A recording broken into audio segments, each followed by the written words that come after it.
बिस्मिल्लाहिर्रहमानिर्रहीम। मालिकन के मरने के बाद साहब ने उनके सारे कपड़े मुझे दे दिए। मैं बहुत खुश हुई क्योंकि मालिकन बहुत महंगे कपड़े पहनती थीं। अब मैं रोज मालिकन का नया सूट निकाल कर पहनती, मगर जब सुबह उठती तो मेरे पूरे जिस्म में दर्द होता। तो साहब मुझे छुट्टी दे देते, कहते आराम करो। यूं मैं कोई काम न करती और सारा दिन सोई रहती। एक दिन सोचा कि खुद के पुराने कपड़े पहनकर देखती हूँ। यूं वही कपड़े पहनकर सो गई।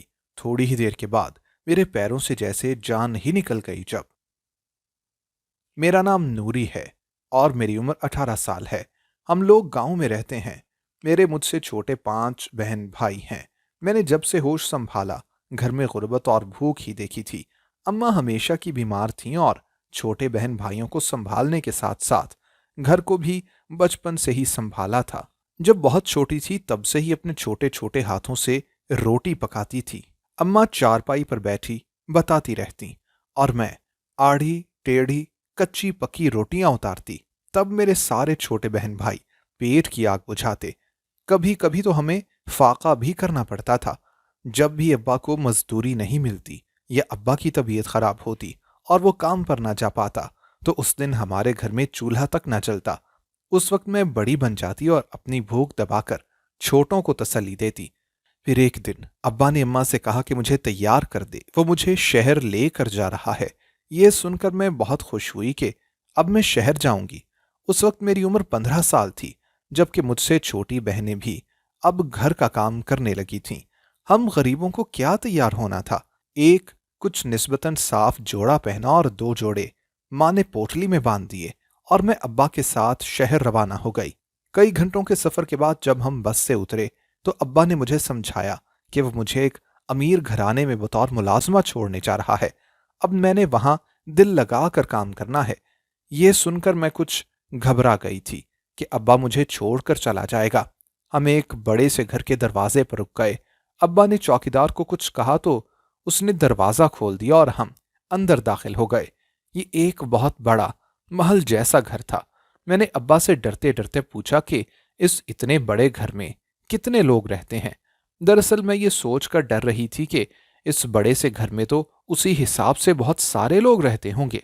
मगर अब्बा ने मुझे हैरान कर दिया यह कहकर कि यहां पर सिर्फ 2 लोग ही रहते हैं।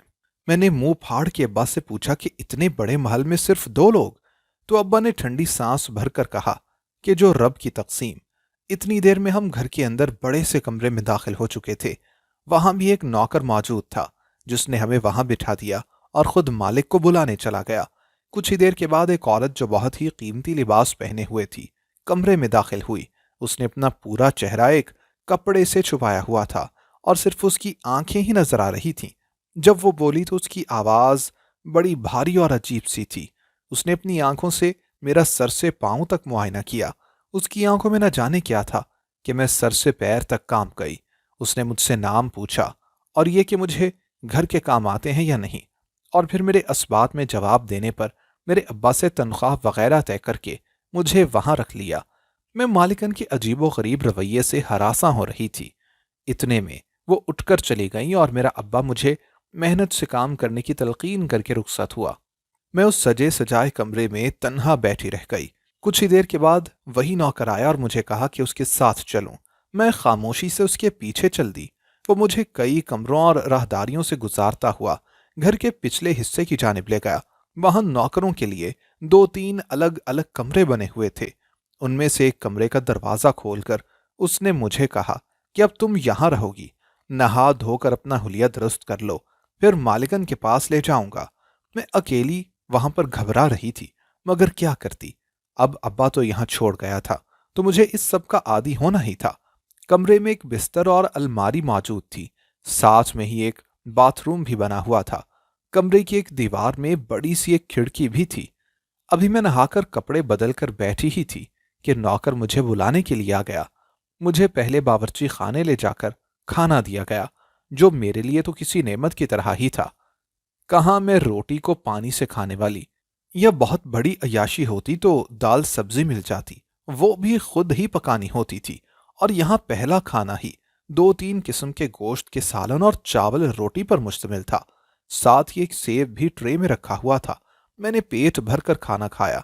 दिल तो चाह रहा था कि और भी खाओ, मगर पेट भर चुका था। फिर मैंने ये भी सोचा कि अब तो यहीं रहना है, तो फिर इतना क्या नदीतापन। उसके बाद मैं मालिकन के पास गई। जैसे ही मैं कमरे में दाखिल हुई, वो और भी प्यारा कमरा था। मैंने इर्द गिर्द देखा, वहां पर सिर्फ एक ही औरत बैठी थी। मैंने सलाम किया। उसने निगाहें उठाकर मुझे देखा। एक दफा तो मैं डर गई, क्योंकि उसने मुझे देखा ही कुछ ऐसे था, और वहां सिर्फ मैं और वही मौजूद थी। वो मुझसे पूछने लगी, घर के सारे काम करने के बाद जल्द ही अपने कमरे में चले जाना है। मुझे काम करने के बाद कहीं भी नजर ना आओ। मैंने हैरत से मालिकन की तरफ देखा। वो मुझे आखिर ऐसा क्यों कह रही थी? मैंने क्या करना था जो मैं इतनी जल्दी कमरे में चली जाऊं? उनकी सारी बातों के जवाब में मैं असबात में सर हिलाती रही। जब मैं जाने लगी, मुझे हैरानी हुई। वो जानबूझकर मुझसे पहले कमरे से निकल गईं। मैं पीछे से कमरे को देखकर डरती हुई वहां से बाहर निकल गई। अपने मतलूबा कमरे में आकर मैं कमरे को देखने लगी। मेरे लिए तो वही पूरा महल था। मैं जाकर वहां पड़े छोटे से बेड पर लेट गई, और मुझे एहसास ही ना हुआ कि कब मुझे नींद आई और मैं सो गई। अचानक रात के वक्त मेरी आंख खुली। मुझे यूं लगा कि जैसे कोई दरवाजे के बाहर बैठकर रो रहा हो। मैं एकदम से डर गई। मुझे पसीने आने लगे। एक तो मैं कमरे में अकेली थी, ऊपर से इस तरह आवाज आ रही थी। मैं डरती हुई कमरे से बाहर गई, पर वहां पर तो कोई भी ना था। मैं इर्द गिर्द देखने लगी। मुझे बहुत डर लगने लगा। मेरा दिल किया कि मैं घर के अंदर चली जाऊं। मुझे इस कदर डर लग रहा था, मैंने धीरे से कदम बाहर रखे और घर के अंदर की तरफ चली गई। हर तरफ मुझे अंधेरा लग रहा था। मुझे मजीद डर लगने लगा। अचानक मैं किसी के साथ टकरा गई और मैंने ऊंची चीख मारी। किसी ने मेरे मुंह पर हाथ रख दिया, और वो न जाने कौन था, पर उसकी बातें सुनकर मेरी जान निकलने लगी। मैं जल्दी से वहां से भागी और अपने कमरे में आ गई। उस शख्स की बातें मेरे कानों में गूंज रही थीं। मैंने जल्दी से पानी गिलास में डालकर पिया और लेट गई। डर की वजह से मुझे पूरी रात नींद ना आ सकी। सुबह ही सुबह मेरे कमरे का दरवाजा खटका। मैंने जाकर देखा, सामने नौकर खड़ा हुआ था। वो मुझे कहने लगा, आजा उठकर, बहुत सारे काम अभी करने हैं। उसकी बात सुनकर मैंने कहा, मैं आ जाती हूं। वो वहां से चला गया। मैंने मुंह हाथ धोया और बाहर चली गई।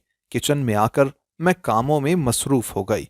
मुझे यूं लग रहा था कि जैसे किसी ने मुझ पर नजर रखी हुई है, मेरी हर हरकत को नोट कर रहा है। पर उस घर में आखिर हो कौन सकता था, और क्यों कोई मुझ पर नजर रखेगा? मेरा वहम होगा। पर अपने घर में इतने लोगों के होने के बावजूद मुझे कभी भी ये एहसास नहीं हुआ था कि कोई मुझे बार बार देख रहा है। मैंने जल्दी से काम खत्म करने की कोशिश की। मुझे मालिकन की बात याद आ गई। काम खत्म करके फौरन से अपने कमरे में चले जाना है। मैंने जल्दी से काम खत्म किए, खाना मेज पर लगाया और वहां से अपने कमरे में आ गई।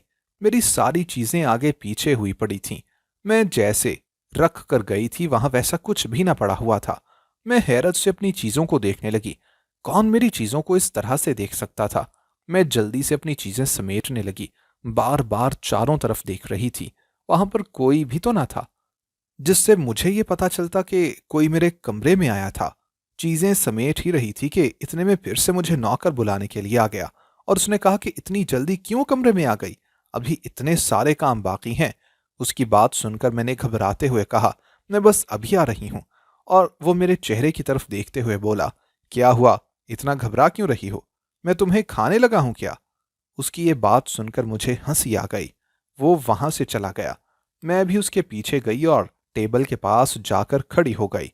मालिकन मुझे बार बार घूर कर देख रही थी। मैं परेशान हो गई। वहां पर एक आदमी बैठा खाना खा रहा था। वो मुझे मालिकन का शौहर लग रहा था। वो इस कदर खाने में मगन था जैसे वो गूंगा बहरा हो। मुझे अपनी मालिकन की निगाहों से अब उलझन होने लगी थी। मैं मालिकन के सामने से हटकर साइड पर जा खड़ी हुई। उसी वक्त उस आदमी ने एकदम से मेरी तरफ देखा, फिर से खाना खाने लगा। मालिकन को एकदम से गुस्सा आ गया। उन्होंने सारे बर्तन टेबल से उठाकर नीचे फेंक दिए और गुस्से में अपने शौहर पर चिल्लाने लगी। वो कहने लगी कि तुम मुझे छोड़ दोगे, तुम बहुत बुरे आदमी हो, मुझे यहां से दूर ले जाओ, ये तुम्हें मुझसे छीन लेगी। मालिकन ने मेरी तरफ बर्तन उठाकर फेंके। मैं एकदम से डर गई। मुझे कुछ समझ नहीं आ रही थी कि मालिकन क्या कह रही हैं। मैं एकदम से डर कर वहां से भाग गई। मैंने एक बार मुड़कर देखा, मालिकन का शौहर उन्हें संभाल रहा था और बार बार मुझे देख रहा था। अपने कमरे में आकर मैं रोने लग गई, क्योंकि मैं बहुत डर गई थी। मेरे आंसू बुरी तरह से निकल रहे थे। इतने में कमरे का दरवाजा खुला और नौकर अंदर दाखिल हुआ। मैं उसे भी देखकर डर गई। वो मेरे पास आकर बोला कि डरने की कोई जरूरत नहीं, ये सब तुम्हें बर्दाश्त करना पड़ेगा। उसकी बातें सुनकर मैं एकदम से घबरा गई थी। मेरा दिल किया कि मैं अभी के अभी वहां से चली जाऊं। यहां पर तो रहना खतरे से खाली नहीं था। पर क्या करती, पीछे भी तो देखना था। मेरे माँ बाप बहन भाई थे। मैं कैसे ये काम छोड़ सकती थी। वो वहां से चला गया। मैं रोने लगी। कितनी मुश्किल जिंदगी होती है। मैं सोचने लगी, काश मुझे कहीं और काम मिल जाता। मुझे अब मालिकन से डर लगने लगा था। मैं उनसे दूर दूर ही रहती। मुझे अब समझ आने लगी कि उन्होंने मुझे ऐसा क्यों कहा था कि मैं काम करने के फौरन बाद कमरे में चली जाया करूं। अब जब भी मालिकन के सामने जाती निगाहें झुका लेती और कोशिश करती ज्यादातर मालिकन की निगाहों से बच कर रहूं। मैं किचन में काम कर रही थी। मालिकन ने मुझे आवाज दी, जो बाहर खाना खा रही थी। मुझे अपने पास बुलाया। रात का वक्त था, वो अकेली ही खाना खा रही थी। उनका शौहर अभी तक नहीं आया था। मुझे हैरत हुई जब उन्होंने मुझे अपने साथ वाली कुर्सी पर बिठा दिया। मैं बहुत घबरा गई। वो मुझे इस कदर प्यार से कहने लगी कि घबराने की जरूरत नहीं है। वो जिस प्लेट से खाना खा रही थी वो मेरी तरफ की और कहा, खाना खाओ मेरे साथ। मुझे डर लग रहा था, वो क्यों ऐसा कह रही हैं। मैं भला कैसे उनके साथ खाना खा सकती थी। मैंने इनकार कर दिया। वो मुझे गुस्से में इस तरह से घूरने लगी कि जैसे अभी मेरा कत्ल कर देंगी। मैं मजबूर होकर खाना खाने लगी।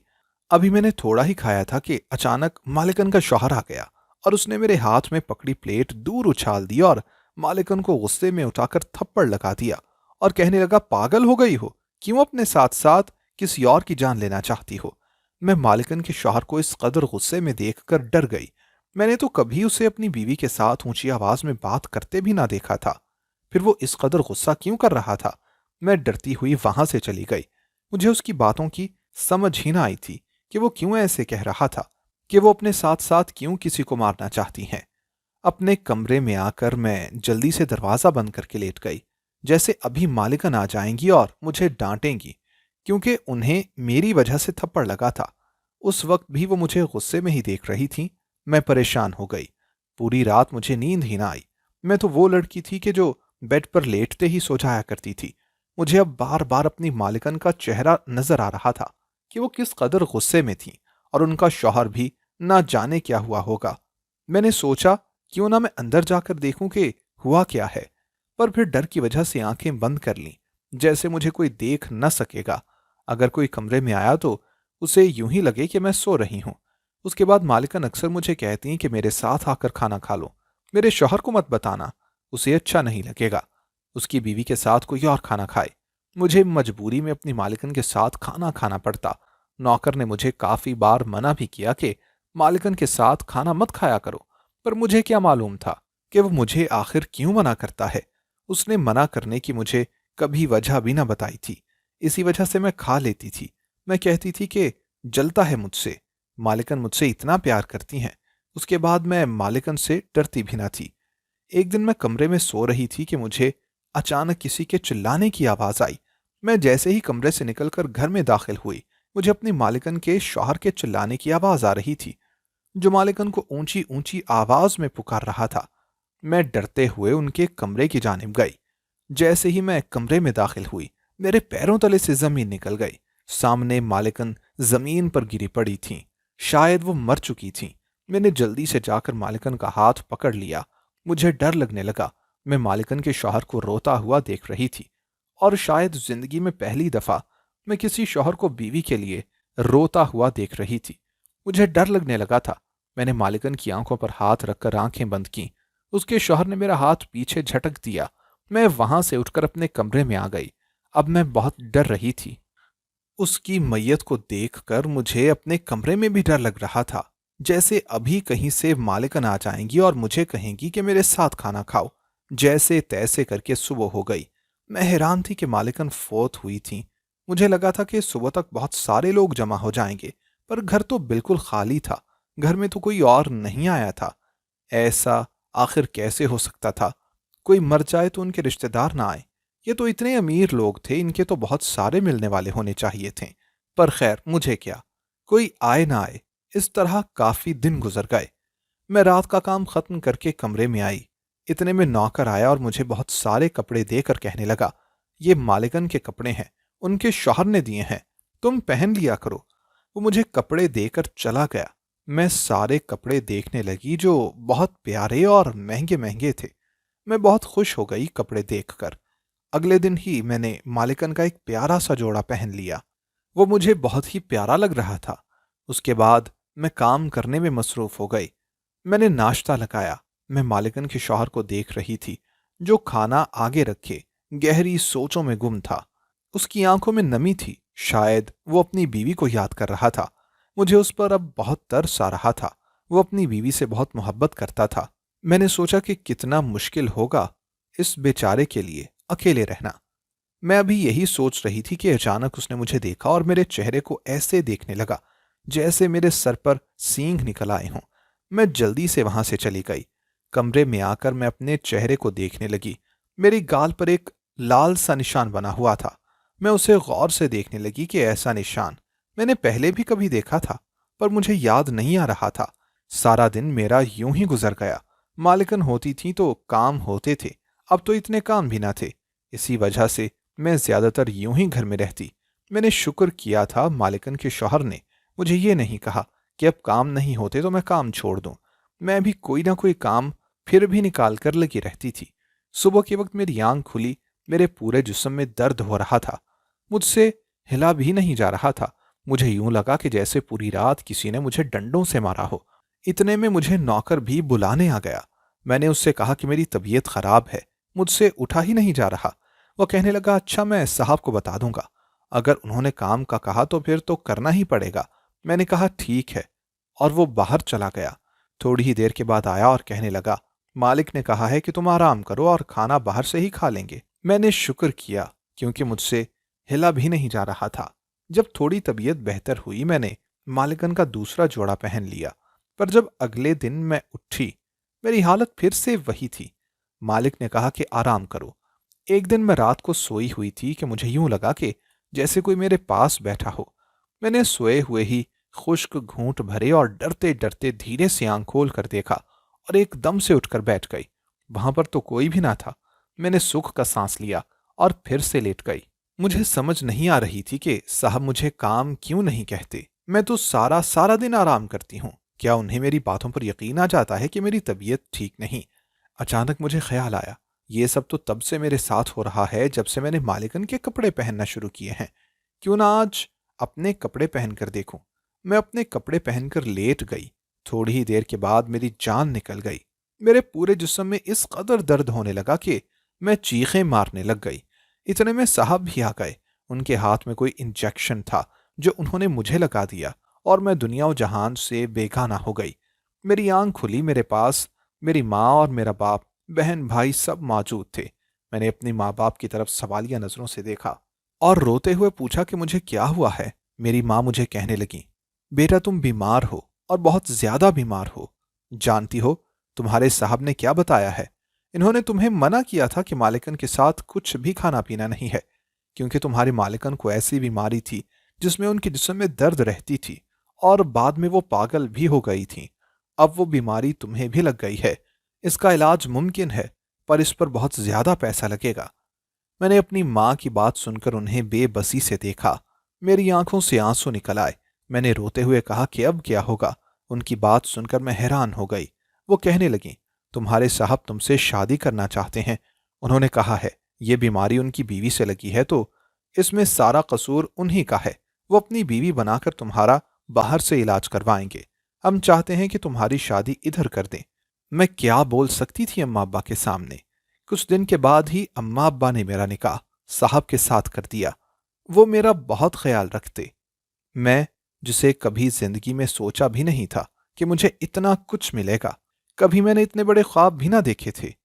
वो मुझे देखकर कभी कभी मुस्कुरा कर कहते कि तुम बहुत बहादुर लड़की हो। तुम्हारी बहादुरी का और सब्र का सिला ही तुम्हें मिला है। उसके बाद मैं बहुत जल्द ही ठीक हो गई और हम सब हंसी खुशी रहने लगे। दोस्तों, अगर आपको हमारी आज की कहानी पसंद आई हो तो लाइक करना और कमेंट करना हरगिज ना भूलिएगा। और अगर आप मुस्तकबिल में भी ऐसी कहानियां सुनना चाहते हैं तो हमारे चैनल को सब्सक्राइब करते हुए घंटी का बटन जरूर दबाइएगा। अल्लाह हाफिज।